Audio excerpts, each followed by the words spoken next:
Since my central theme is supposed to be human rights, let me venture the proposal that if you asked most Australians whether they thought human rights were important, I suspect that most of them would say yes.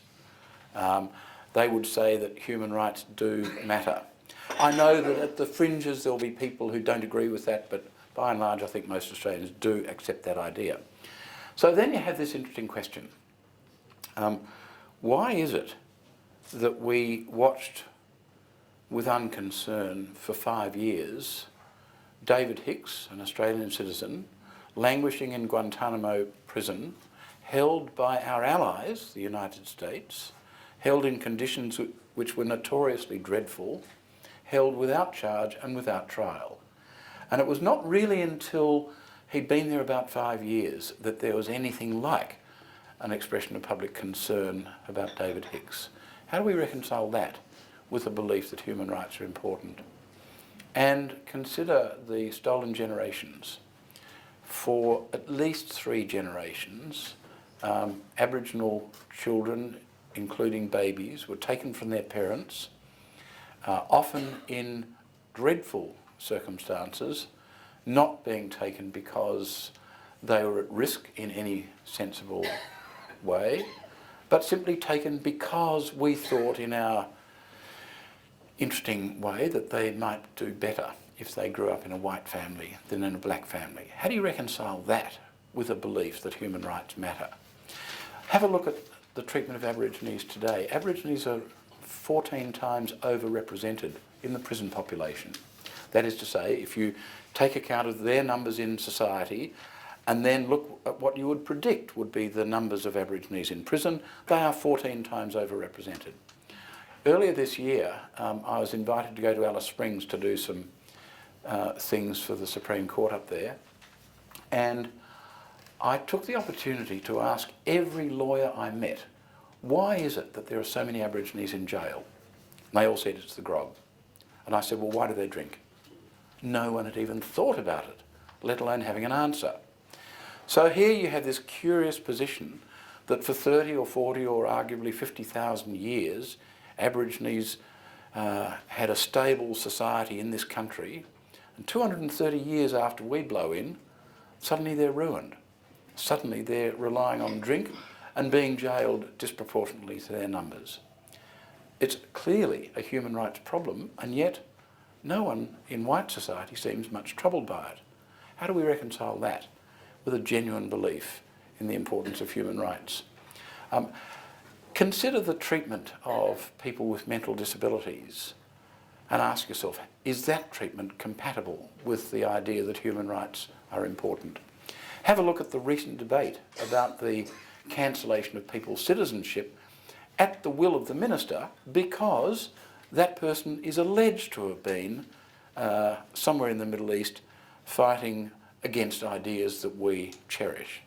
How do you reconcile that technique with a belief in human rights? And unfortunately, I think, and maybe this is cutting to the bottom line of what I want to talk about, I think the truth is this. Oh, I should have perhaps mentioned refugees, shouldn't I? Have a look at what we do to refugees. I mean, we've known for years, the community has known for years that refugees are locked up indefinitely without having committed any offence. They're mistreated. They are so reviled in our community, it seems, that the September 2013 election for federal government was run with both major parties trying to outpromise each other on the cruelty with which they would treat asylum seekers. How do you reconcile that with a belief that human rights matter? Yeah, just imagine if Labor and the coalition had been promising greater degrees of cruelty to animals. Would they have won by doing that or lost? It seems they thought it was a winning strategy to promise cruelty to a particular group of human beings. How can you reconcile that with a belief in the idea that human rights are important? I suspect the answer is this, that when Australians say human rights are important, what they really mean is that my human rights are important and the human rights of my family and friends and neighbours are important. But muzzos, abos, refos their human rights aren't important in the same way. Because, and this is never articulated, they're not really human in the same way that we are. And that is the most profoundly dangerous line of thinking, but that, I think, is where Australia has come to. Now, it struck me recently, last week in fact, what a strange irony it is that we should be in this mindset this year of all years. How curious that we've been having this discussion about cancelling people's citizenship this year, and right now, in the middle of the year, as all around the country, people are celebrating, commemorating the 800th anniversary of Magna Carta. Now, Magna Carta is greatly overrated. In fact, can I take a few minutes and talk a little bit about Magna Carta? Would that be all right? Okay. Here's the thing about Magna Carta. The thing, first of all, this is not the 800th anniversary of Magna Carta. Second of all, 15th of June this year was not the 800th anniversary of the creation of the document, which we call Magna Carta. That's so for a couple of reasons. First of all, certainly on the 15th of June, 1215, the barons and the king and the Archbishop of Canterbury, Stephen Langton, met together at the meadow at Runnymede, and they sealed a document which contains a large number of clauses, and it sorted out, for the time being, the argument between the king and his nobles. The problem was that the king was doing as supreme powers often try to do, which is he wanted to rule the country without consulting the people who reckon that they should be running the place, and in particular he was trying to raise lots of money from them without them having much say in the matter. You may remember the reflection of that attitude in 1773 in America with the Boston Tea Party. That was all about no taxation without representation. They threw tea into the harbour in Boston because they objected to paying taxes on tea without having any commensurate representation in the English Parliament. So, 15th of June, 1215, yes, the Articles of the Barons were sealed at Runnymede. But 10 weeks later, at King John's request, Pope Innocent III cancelled the document and ordered King John not to put into effect any of its promises. There, if ever you saw it, was an example of a contract which was formed and one party had his fingers crossed behind his back. Now, King John, who was a bit of a careless liver, died fairly young the following year, I think in November 1216. And his son, Henry III, became king. But Henry III was only 9 years old. And so he was managed by a group of advisors who saw that the nobles were seriously annoyed that the original document of the previous year had been cancelled.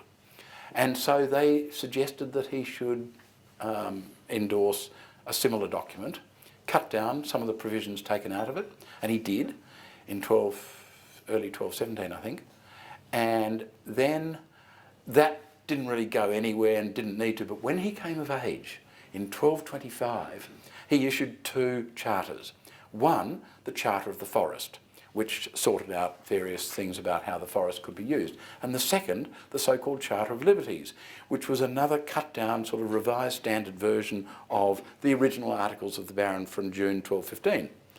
And it's the 1225 edition, which was sealed on the 11th of February 1225. That's the document which we now venerate.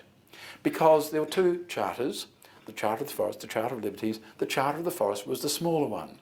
And so the Charter of Liberties, being bigger, was called the Big Charter, Magna Carta. And it was not until 1225 that any document was referred to as Magna Carta.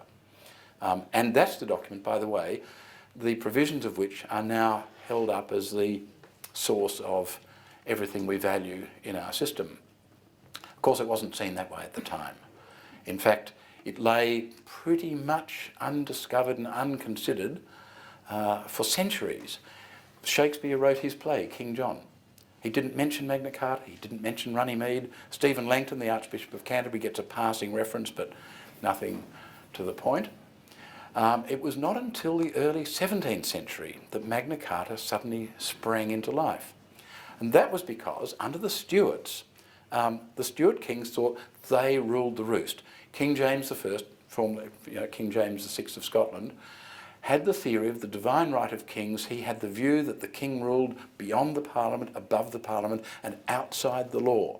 He could set the law aside as he chose. He had an Attorney General, Sir Edward Coke, who shared that view and supported that view, and for his loyalty was rewarded by being appointed as Chief Justice of the King's Bench. Now, that was all very good, but when Coke became Chief Justice, his thinking shifted a bit. This happens to judges sometimes, and it annoys the governments that appointed them. Because he suddenly started declaring that in fact the king ruled subject to the law, that the law stood above everything and everyone was subject to the law equally. James I was not impressed, his successor Charles I was even less impressed, and Coke was sacked. They can't do that these days. They try to sack judges, but it's very difficult, and so it should be. Anyway, he was sacked and he went back into Parliament, and because Charles I was behaving so badly, Coke did two things. First of all, he's a very, very clever lawyer, and he's writing a set of books called the Institutes, Coke's Institutes, and they are one of the hallowed works in English common law writing. And what he did in the Institutes was to trace all the elements of English common law back to their roots in Magna Carta. It was an exercise in statutory construction which defies modern thinking. The only person I can imagine who could construe a statute or a document and trace it back to Magna Carta in the way Coke did was Sir Garfield Barwick, who was famously Chief Justice of the High Court and allowed all sorts of imaginative tax avoidance schemes to go through. Most modern lawyers find Coke's effort in tracing the common law back to Magna Carta absolutely impossible and almost unthinkable. But for a generation of lawyers and historians, Coke suddenly lifted this obscure document into a position of primacy in the English common law. Now, so there's Coke's mindset. And very quickly, under the reign of Charles I, he and the other parliamentarians get sick to death of what Charles is doing, and so he produced what is called the Petition of Right. The Petition of Right was a series of demands which we would recognise as the elements of the rule of law. In particular, that the king is subject to the law and you can't tax people except through the medium of Parliament and so on. The Petition of Right was accepted by both Houses of Parliament, was rejected by Charles I, who continued to lean on the nobles to privately fund his extravagances. The Parliament was very, very cross with what Charles was doing, and so the Civil War broke out. Charles lost the war, he then lost his head.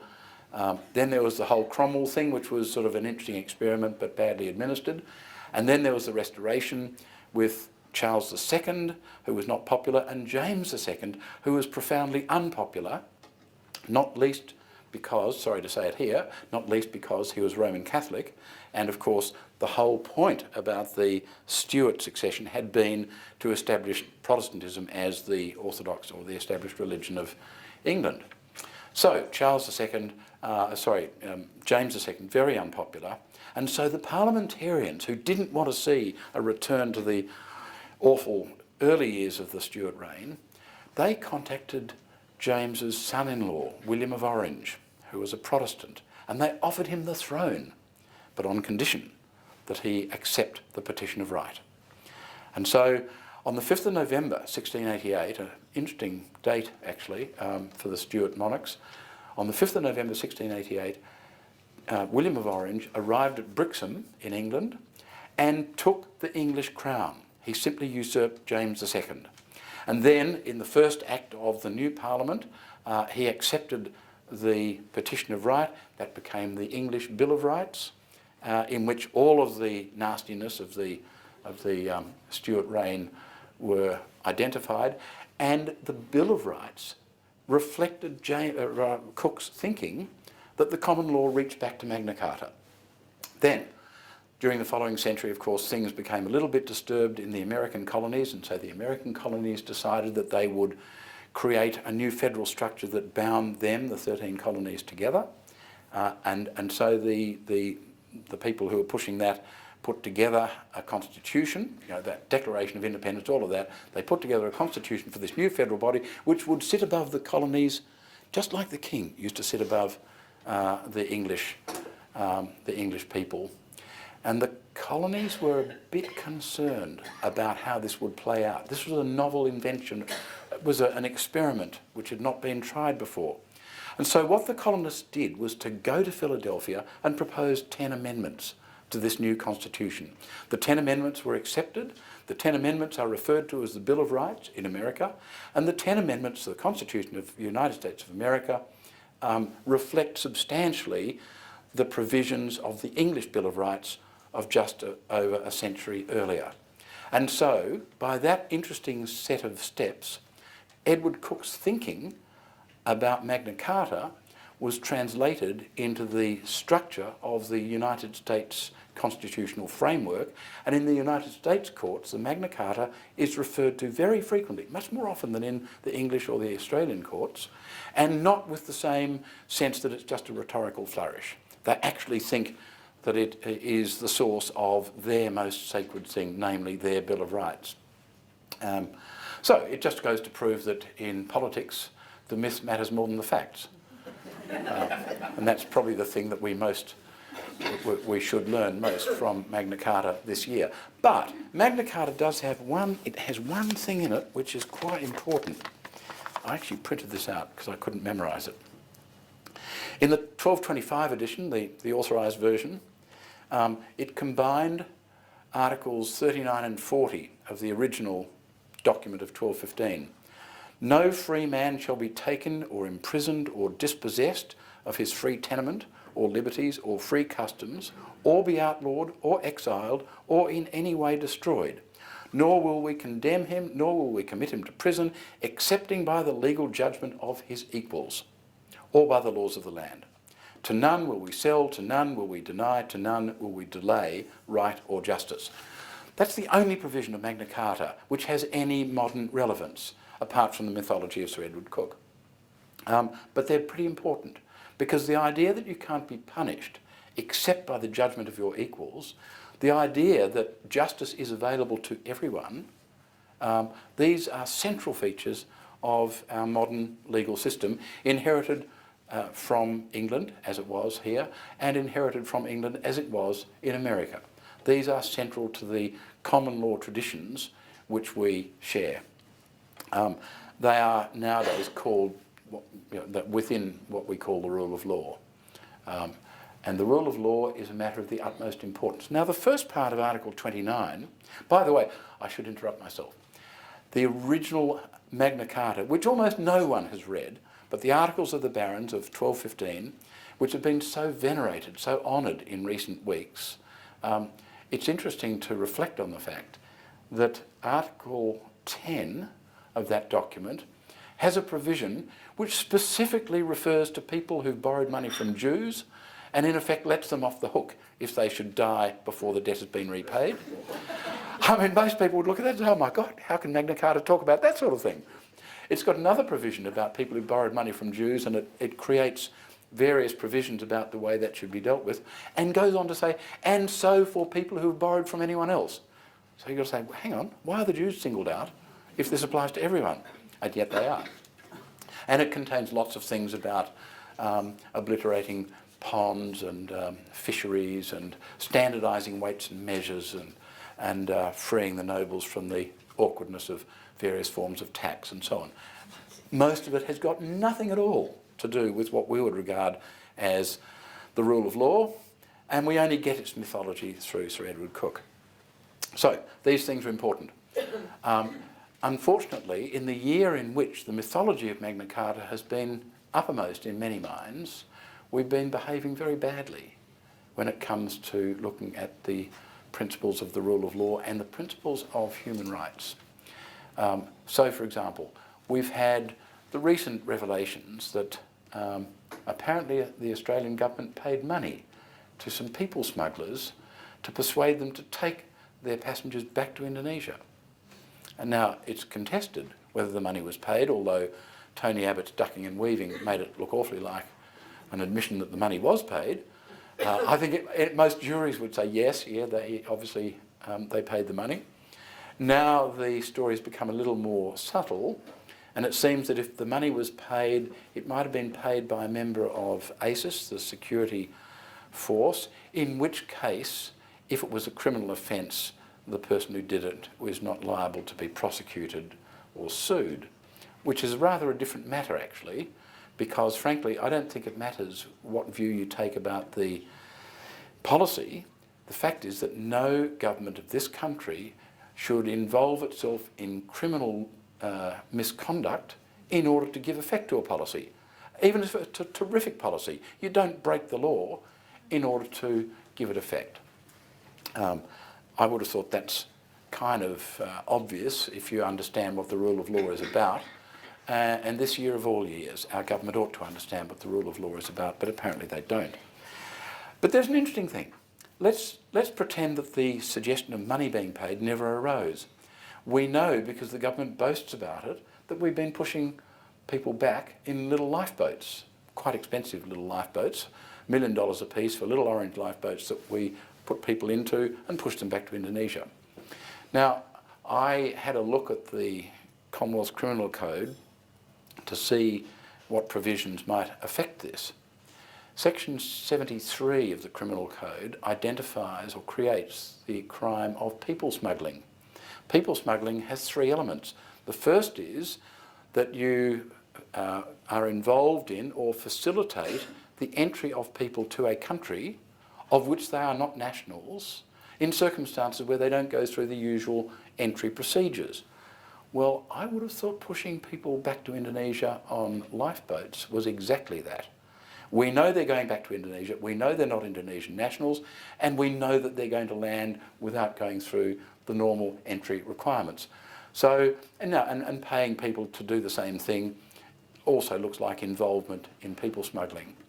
But on its own admission, on its own boastful admission, this government, and I suspect the previous government, have been involved in the crime of people smuggling, a crime which under our law carries a penalty of 10 years jail and or $170,000 fine. Quite serious. Should we have a government which is involved in criminal activities? I think not. The reason we're doing it, it seems, is because of the stop the boats mantra. And here we get very close to what human rights should be about. The idea of stopping the boats began in the aftermath of that terrible episode when, you'll recall, an asylum seeker boat crashed to bits on the rocks, on the shores of Christmas Island. It was dreadful, awful footage. No one could see it and not be distressed.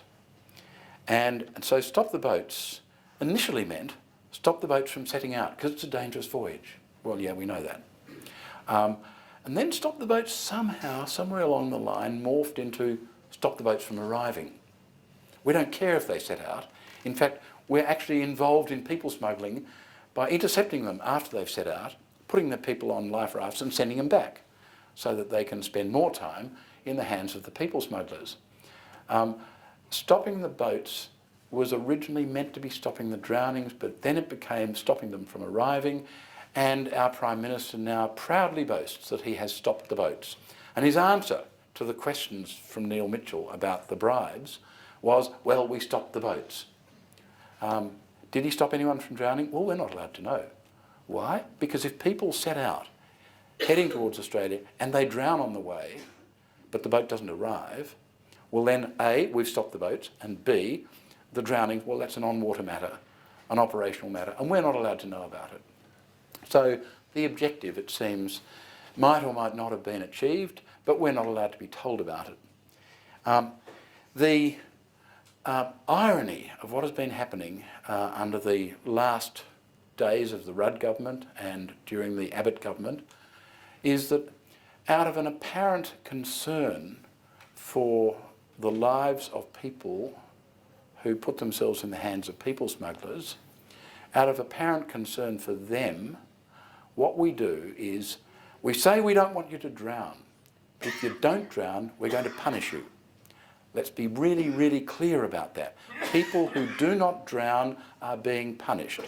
That was one of the promises that both major parties offered in the September 2013 election. If boat people arrived, they would be treated in a way which would discourage anyone else from trying to flee the Taliban or try to flee the insane theocracy in Iran or the the outbreaks of terrorism in Iraq and Syria and so on. So, what sort of concern for human rights is it when we say, if you don't drown, we will punish you? And how do we punish them? Well, let's take it by steps. If people are, all of these facts, by the way, I have from doctors who've worked at these different places. When they arrive at Christmas Island, if they manage to get through, they arrive typically after about 8 or 10 days at sea. Typically they've not had enough to eat or drink. Typically they've had no opportunity to wash or to change their clothes, and typically they arrive in clothes that are caked with their own excrement. And very often these are people who've never even seen the ocean, let alone been on the ocean. So they arrive weakened and distressed and embarrassed. They are not allowed to change or clean themselves before they are interviewed by an officer of the Department of Immigration. It's a needless humiliation.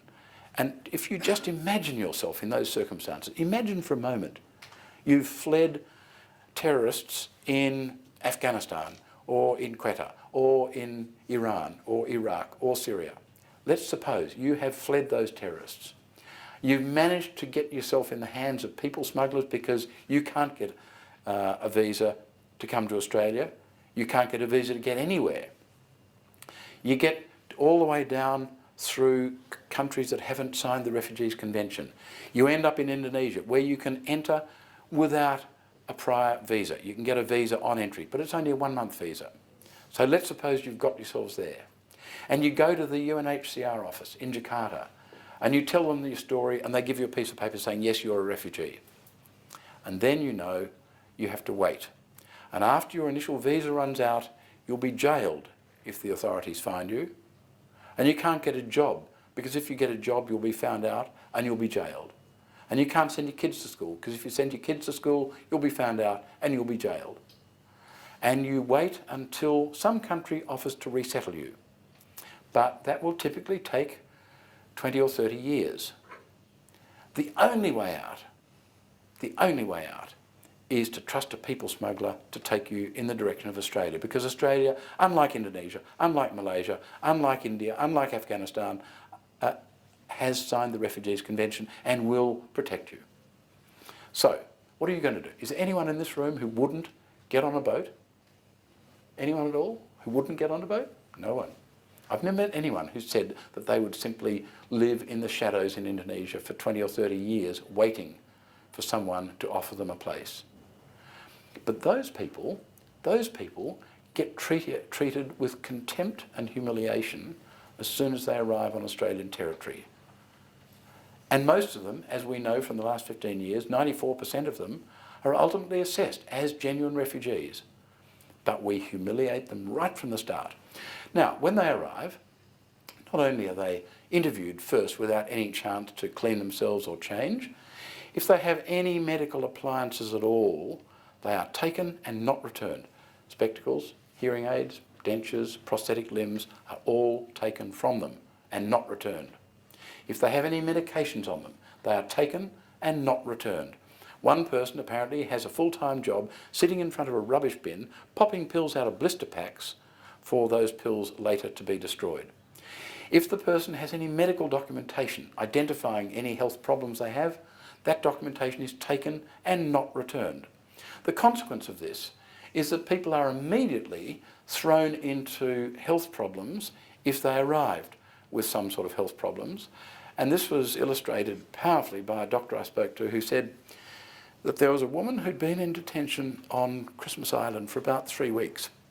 She was generally regarded as insane, but no one knew what the precise problem was. She's Iranian. So this doctor has a consultation with this person. It's a difficult consultation because neither speaks the other's language, and although they're across the table from each other, the interpreter is on the telephone from Sydney. And so it takes a while for the doctor to work out what's gone wrong. It turns out that the woman was incontinent of urine.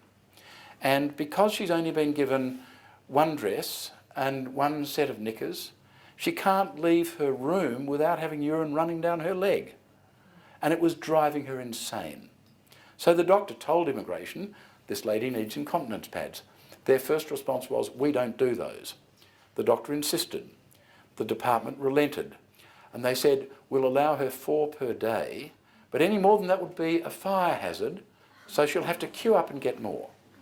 That's the sort of thing that we are doing. Can anyone square that with a genuine belief that human rights are important? Then the purpose of their medical assessment in Christmas Island is to see whether there's any reason that disqualifies them from being pushed offshore to Nauru or Manus Island. And doctors I've spoken to constantly complain that they are prevented from carrying out appropriate tests to see whether the person can or can't be sent offshore. For example, some tests take 7 days for the results to come back. But the doctors are given 48 hours within which to say, if they believe it, this person is not appropriate to be sent offshore. Okay? So they're not allowed the results of necessary tests before they have to make a decision like that. If they get to Manus Island, things are particularly grim there. A doctor I spoke to recently has spent most of his professional life working in the prison system in Australia. He is not a bleeding heart. I've got 5 minutes left. I'll be quick. You're going to miss most of the good bits, but don't worry. He spent most of his life working in the prison system, and he is, pretty ordinary sort of guy. I mean, he's not someone who, would be canned like I am as being just a bleeding heart, lefty, rusted-on, liberal thingo. He's a good bloke. So he tells me he decided that having spent most of his professional life in the prison system, he thought he'd have a go working for a year for IHMS, International Health and Medical Services, who for many years have been contracted to the Australian government to provide health services in detention centres. He spent a year on Manus Island, and he told me 3 things in particular that struck me. The first was, when he got to Manus Island and first went to the first of the compounds where people were held, his immediate inner response was, this is what Auschwitz must have been like.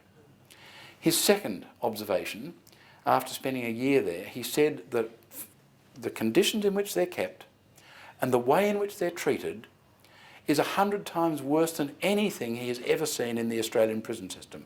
And the third thing is, he said, the way they are treated, it is clear that the purpose of it is to break their spirit so that they will abandon their claim for protection and voluntarily return to face persecution at home. Now, I think that is shameful, absolutely shameful. I mean, it's regrettable that he compares anything with Auschwitz because on any view, Manus is not a death camp, but you understand his reference. And the fact that anyone could respond like that to those circumstances, which we have created and we are paying for, is shameful and utterly irreconcilable with the idea that human rights are important. Now, I mention this because when is it? 26th? On the 1st of July, next Wednesday, is it? The Border Force Act comes into operation. The Border Force Act, which was passed with meek compliance by the Labor Party, the Border Force Act does a couple of things, and I'll very briefly summarise it. It deems people who work for the Immigration Department or for a contractor to the Immigration Department or to a subcontractor to a contractor for the Immigration Department in a detention centre, those people are called entrusted persons. Entrusted persons are not allowed to disclose any fact that they learn in their capacity as entrusted persons. And if they do, they face 2 years jail. Okay? 2 years jail for revealing anything which they learn in their capacity as entrusted persons. And a group of doctors are going to be putting an open letter, I think, in the newspapers next week, pointing out that in Australia, if a doctor becomes aware of the fact of child abuse, it's a criminal offence not to disclose it and report it. But in the detention system, if a doctor becomes aware of child abuse, it's a criminal offence to tell anyone about it. You know? There is a defence built into the Act, and here's a spoiler alert. There's a defence built into Section 48 which says effectively that if you make a disclosure because you reasonably believe that the disclosure may reduce the threat to a person's life or health, and if the reason for the disclosure is to reduce that threat to life or health, then that's a defence to a charge. And I've had a lot of whistleblowing people in the health area contact me saying, you know, what can we do? Because we know all this stuff and we're worried, we don't want to go to jail. And I've said to them, well, speak up, this defence would seem to apply, and if you get prosecuted, two things will happen. First, I'll put together the best pro bono defence team you ever saw, and I'll have people falling over themselves to get on that team. Second, the prosecution case itself will be the platform for a public revelation of all the iniquities that are going on inside our detention system, because that is central to the defence that you'll run. And so I think they're going to start disclosing or keep disclosing. But what an outrage for the idea of human rights in Australia, that a government is now trying to suppress the truth about what is going on in detention centres where people are being deliberately mistreated so as to punish them, so as to make sure that other people don't follow in their footsteps and run the risk of drowning. It's, I never thought we would get to this stage, but can I leave you with this thought? I initially got involved in this area because of a concern about the way in which human beings were being treated. I wasn't thinking in lofty terms of human rights and things like that. I just don't think you should mistreat people this way. But now I think my concern is a little broader. I think we've come to the stage where you have to ask yourself, what has happened to the character of this nation? Are we now a country which will deliberately mistreat innocent human beings in order to keep to ourselves the good fortune which nature gave us? That's the existential question which I think should face every Australian as they look at what is happening to human rights in this country, because you can no longer say, we didn't know. Just as you can no longer say, we didn't know about Hicks, we didn't know about the stolen generations, we didn't know about the mistreatment of people in mental health institutions. We do know these things, and allowing it to happen when you know what's happening says something profoundly disturbing about the character of this country and of all of us. Thank you.